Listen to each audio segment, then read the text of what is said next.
Bienvenidos amigos a este comentario y resumen de la lección. Esta vez ya hemos llegado a la lección número 3, titulada El contrato del diezmo. Y el versículo principal durante esta semana lo encontramos en el libro de Malaquías, capítulo 3, versículo 10. Un texto muy conocido y a la vez muy interesante.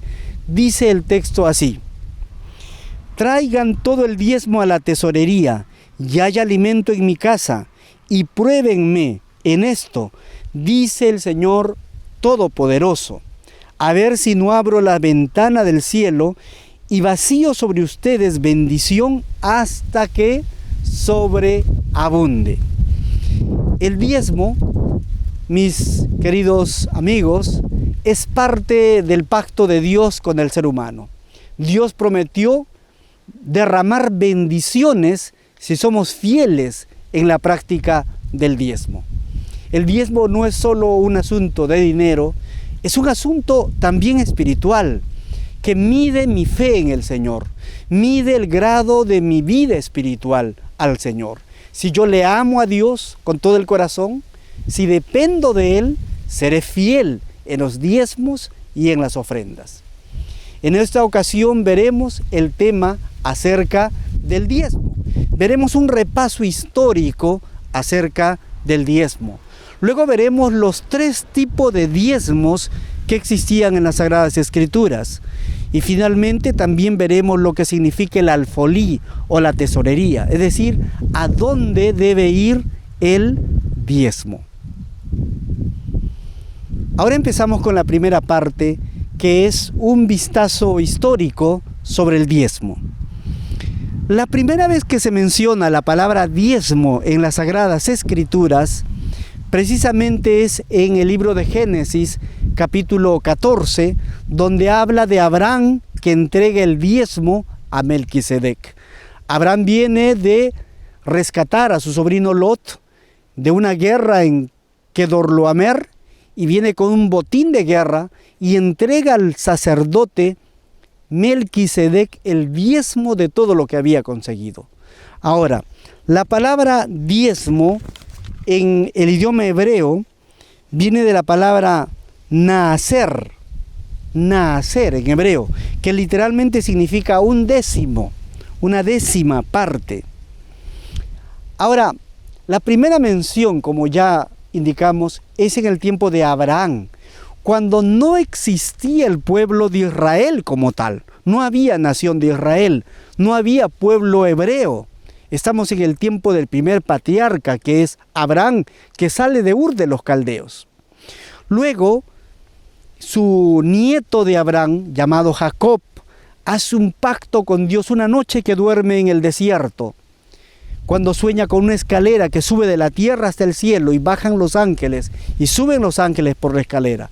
Al día siguiente él hace un pacto con Dios y le dice: Señor, si tú me das pan para comer, vestido para vestir, haces que vuelva en paz a la casa de mi padre, tú serás mi Dios.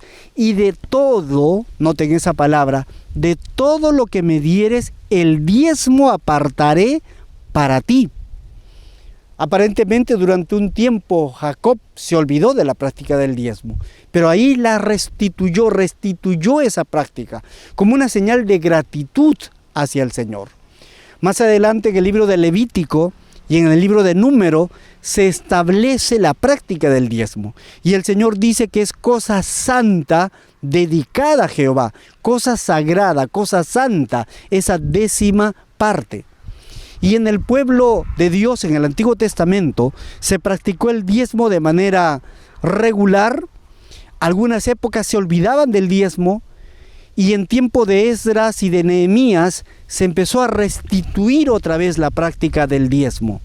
Más adelante en el libro de Malaquías, ya terminando el Antiguo Testamento, especialmente en el capítulo 3, Dios hace un llamado a su pueblo de no olvidarse de los diezmos. Y Dios pregunta: ¿robará el hombre a Dios? Hace una pregunta retórica que está implícita en la respuesta. Y luego el pueblo dice: ¿en qué te hemos robado? Y Dios responde: en vuestros diezmos y ofrendas me habéis robado.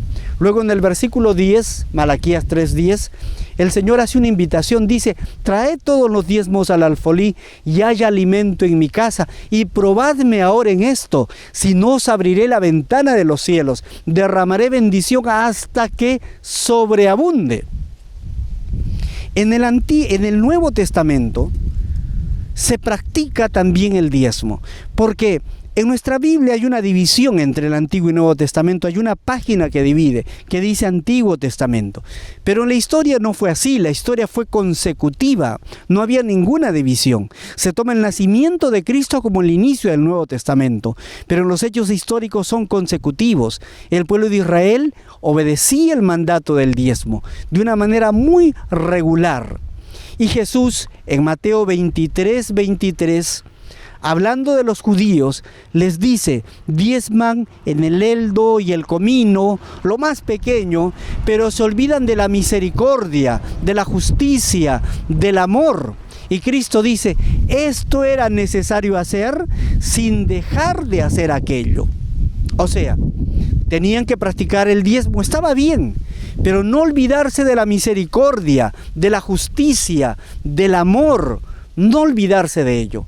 Con esta declaración, Jesús, de manera implícita y de manera tácita en realidad, aprueba la práctica del diezmo de parte de los judíos.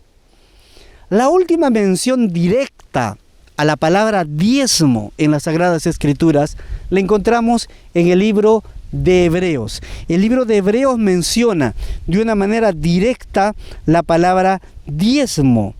Justamente en Hebreos capítulo 7, del versículo 1 al versículo 12, menciona de manera directa la palabra diezmo. Y es otra vez recordando la experiencia de Abraham, que entregó el diezmo a Melquisedec. Es decir, el diezmo viene antes del arreglo levítico que Dios establece con el pueblo judío, donde establece que los levitas se encargarían del santuario. Antes que existiera el santuario, antes que existieran los levitas y el pueblo de Israel, en el tiempo de Abraham se practicó el diezmo. Y la última mención en la Biblia a la palabra diezmo está en Hebreos capítulo 7. Se remonta al tiempo de Abraham y Melquisedec y se compara en el libro de Hebreos a Jesús con Melquisedec. Estos son hechos muy importantes en la historia, por decirlo así, del asunto del diezmo. En la segunda parte de este comentario veremos los tipos de diezmo que existen en las Sagradas Escrituras. A veces hay confusión respecto a esto, porque confundimos un tipo de diezmo con otro tipo, y en la mente de la persona que no estudió bien el tema se crea un poco de confusión. Por eso la lección de escuela sabática en el material auxiliar de maestro presenta los distintos tipos de diezmo. Recordemos que la palabra diezmo viene del hebreo maaser. Maaser significa la décima parte o undécima parte. Ahora, el primer tipo de diezmo se le llama o se le conoce como el diezmo del rey. Se lo conoce así, como el diezmo del rey. El diezmo del rey era un diezmo establecido en los tiempos del rey Saúl. Ahora, este diezmo se menciona explícitamente en la palabra de Dios en 1 de Samuel capítulo 8, versículo 11, versículo 15 y versículo 17 menciona lo que denominamos el diezmo del rey.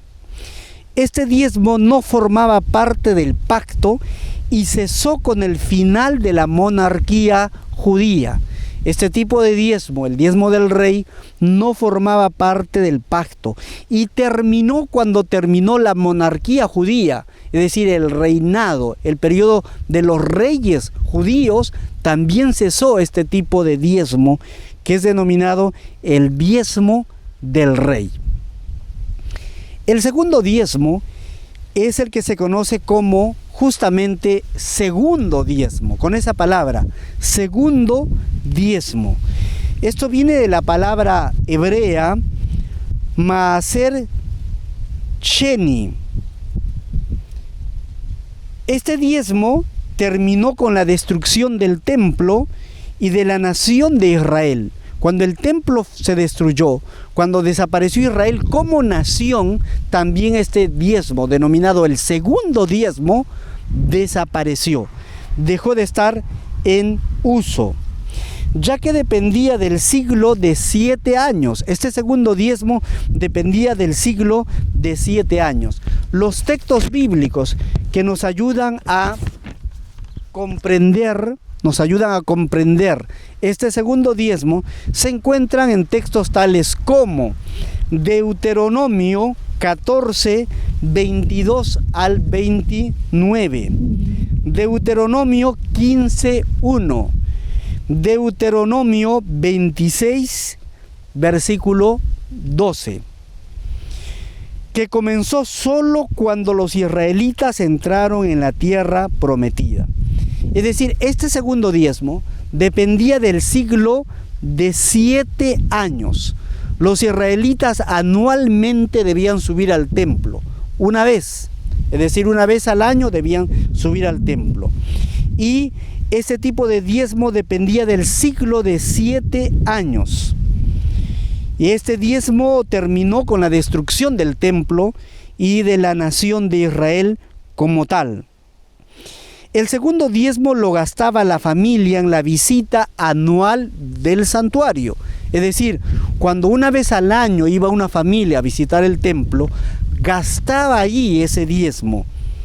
La excepción a esta práctica ocurría durante los años tercero y sexto del ciclo de 7 años, cuando el segundo diezmo se gastaba en la casa o se guardaba en casa para ofrecer un banquete y ayudar a los que no poseían tierras. Es decir, se utilizaba este diezmo para ayudar al necesitado, para ayudar a los demás. Como tal, el segundo diezmo no se llevaba a la tesorería, no era un diezmo pastoral o para el santuario. Esto tiene que quedar claro. El segundo diezmo nunca se llevaba a la tesorería. El segundo diezmo quedaba con la persona. Se utilizaba para los gastos de la familia cuando anualmente subían al templo, a excepción del año tercero y sexto, donde se guardaba ese diezmo y se daba un banquete, se daba alimento a las personas que no poseían tierras. Es decir, finalmente este segundo diezmo nunca llegaba al santuario. Se utilizaba para la propia familia o para dar a los más necesitados. Este era el segundo diezmo. Hay textos que nos hablan de esto justamente en Deuteronomio capítulo 14, versículo 28 al 29, donde dice que la familia tenía que hacer un banquete, un alimento para las personas que no poseían, y esto lo hacía con el diezmo que habían reservado. A este se le denomina segundo diezmo. Ahora vamos a hablar del diezmo pastoral, o lo que podemos denominar tercer diezmo, si lo queremos llamar en un asunto de orden. Es el diezmo propiamente dicho, que servía para sostener a los que trabajaban en el santuario, a los sacerdotes y levitas, para mantener el santuario. A esto se lo llama también como el diezmo pastoral, se lo denomina así. A diferencia del diezmo del rey y del segundo diezmo, el diezmo pastoral continúa perpetuamente hasta el regreso de Jesús, hasta que culmine la obra del Evangelio. Este tipo de diezmo continúa todavía. El diezmo pastoral es independiente del sistema levítico y forma parte del sacerdocio de Melquisedec, que es Jesús. Recuérdese Génesis 14, 18 al 20, el diezmo de Abraham al sacerdote Melquisedec. Recuérdese Hebreos 7, 1 al 12, donde vuelve Pablo a mencionar el diezmo de Abraham entregado a Melquisedec, y dice que Jesús se equipara a Melquisedec. Por eso es que en la Biblia se menciona dos sacerdocios: el sacerdocio arónico y el sacerdocio de Melquisedec. El sacerdocio arónico quiere decir que todos los descendientes de Aarón, y se separa una tribu especial que es Leví, podían ser sacerdotes. Es el sacerdocio aarónico que parte con Aarón como el primer sacerdote. Pero el sacerdocio de Melquisedec parte con Melquisedec allí en Génesis capítulo 14, donde no hay nación de Israel, no hay sistema levítico. Y luego en Hebreo se vuelve a hablar de Abraham entregando a Melquisedec y se compara a Jesús con Melquisedec, o mejor dicho, a Melquisedec se compara con Jesús. A esto se le llama el sacerdocio de Melquisedec. Este sacerdocio de Melquisedec está en Jesús. Y este tipo de diezmo que practicó Abraham en el tiempo de Melquisedec es el que se practica hoy en día porque es para el mantenimiento del ministerio. Por lo tanto es perpetuo, todavía existe hasta que se termine de predicar el evangelio a todo el mundo. Entonces están claros ahí los tres tipos de diezmo. El diezmo del rey, impuesto al principio por el rey Saúl, que era un tipo de impuesto, este tipo de diezmo. Luego vemos el segundo diezmo, que ellos lo juntaban y que dependía del ciclo de 7 años y que debían ir al templo, a visitar el templo anualmente, y se ocupaba ese diezmo en la familia, en los gastos de familia. Pero también se ocupaba este diezmo para dar a los más necesitados. Y en tercer lugar hemos visto el diezmo pastoral, que no depende del sistema levítico, que existió antes que existiera Israel y que permanece más allá de Israel, que es en el tiempo de Abraham, que le entregó su diezmo a Melquisedec. Es el orden de Melquisedec. Ese diezmo sigue todavía vigente hasta hoy en día, hasta que se termine de predicar el evangelio. Seguidamente vamos a ver el asunto sobre lo que significa el alfolí o la tesorería. En Malaquías capítulo 3, versículo 10 dice: traed todos los diezmos al alfolí y haya alimento en mi casa, y probadme ahora en esto. Otras versiones de la Biblia traducen: traed todos los diezmos a la tesorería. Así que el alfolí es la tesorería.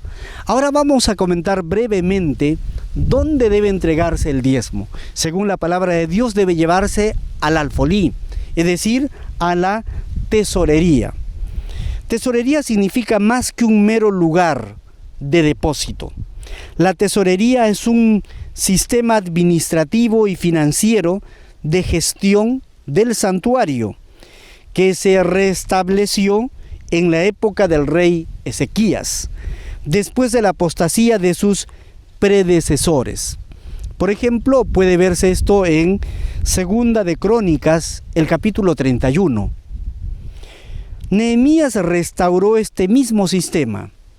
Posteriormente, Nehemías capítulo 10, versículo 38. También en Nehemías capítulo 10, versículo 39 y otros pasajes más del libro de Nehemías, donde Nehemías restablece la práctica del diezmo y establece que debe llevarse ese diezmo, no a cualquier lugar, no entregarse a cualquier persona, sino a la tesorería debidamente establecida. En ese sistema de organización del santuario había un grupo de tesoreros que administraban algunas ofrendas especiales llamadas terumá, cosas dedicadas y diezmos que estaban destinados a los levitas y a los sacerdotes. Por ejemplo, se puede ver en Segunda de Crónicas 31, 12 y versículo 13. Había además otro equipo encargado de otro tipo de ofrendas, las ofrendas voluntarias de la palabra hebrea nedabá y las cosas santísimas. El propósito exclusivo de los diezmos era sostener a los obreros pastorales, es decir, a los levitas, a los sacerdotes. Números 18, 21 al 28. Este sistema aprobado por Dios fue diseñado originalmente según su voluntad, Segunda de Crónicas 31, 21, Malaquías 3, 10. Y su uso, es decir, el uso del diezmo, en el Antiguo Testamento duró aproximadamente 1400 años. Ahora, esto nos deja en claro un principio. En aquel tiempo debían llevar al alfolí, debían llevar al santuario específicamente.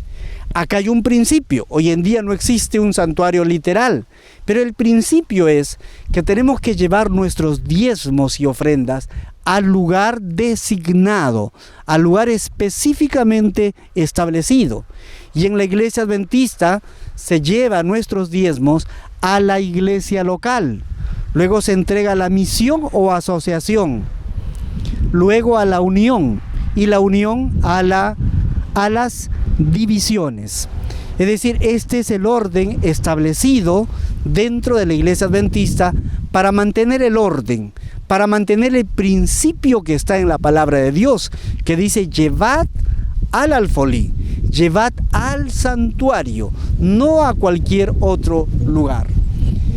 Mis queridos hermanos, hemos aprendido en esta ocasión algunos principios fundamentales de la palabra de Dios con relación al diezmo. En primer lugar, el diezmo es un asunto espiritual, porque todo le pertenece a Dios. El Señor dice: mía es la plata, mío es el oro. El Señor dice que la tierra y su plenitud le pertenecen, y por lo tanto nosotros le devolvemos lo que Él nos dio, lo que Él nos bendijo. Hemos aprendido también que debemos llevar el diezmo al lugar indicado, a la tesorería del Señor, al alfolí del Señor, no a cualquier otro lugar. También hemos aprendido en esta ocasión que habían básicamente tres tipos de diezmo: el diezmo del rey, el diezmo llamado el segundo diezmo y el diezmo denominado el diezmo pastoral, que se practicaba ya desde el tiempo de Abraham, y es el que debemos practicar ahora, el diezmo según el orden de Melquisedec, que representa a Jesús mismo. Mi querido hermano, debemos practicar el diezmo como un acto de amor y lealtad a nuestro Señor, como un acto de gratitud a nuestro Dios, porque Él es el dueño de la tierra. Él es el dueño de tu vida. Él te ha creado. Él nos da el sol que nos alumbra. Nos da el viento que puede mecer estos árboles que están aquí detrás mío. Ese campo donde la gente puede cultivar. La agricultura puede dar las plantas. Todo esto nos ha dado Dios. Por lo tanto, tenemos que devolverle con amor. Porque en Malaquías 3:10 dice el Señor: traed todos los diezmos al alfolí. Haya alimento en mi casa, y probadme ahora en esto, si no abriré la ventana de los cielos, derramaré bendición hasta que sobreabunde. Mi querido amigo, pon a prueba esta bendición de Dios, pon a prueba esta palabra del Señor, y recibirás bendiciones hasta que sobreabunde. Que el Señor te bendiga, que el Señor bendiga también tu familia, y que podamos ser obedientes a Dios, inclusive en este asunto tan importante como es el diezmo, en este asunto tan importante como es los bienes materiales que el Señor nos ha dado. Que el Señor te bendiga. Nos vemos en un próximo video. Hasta pronto.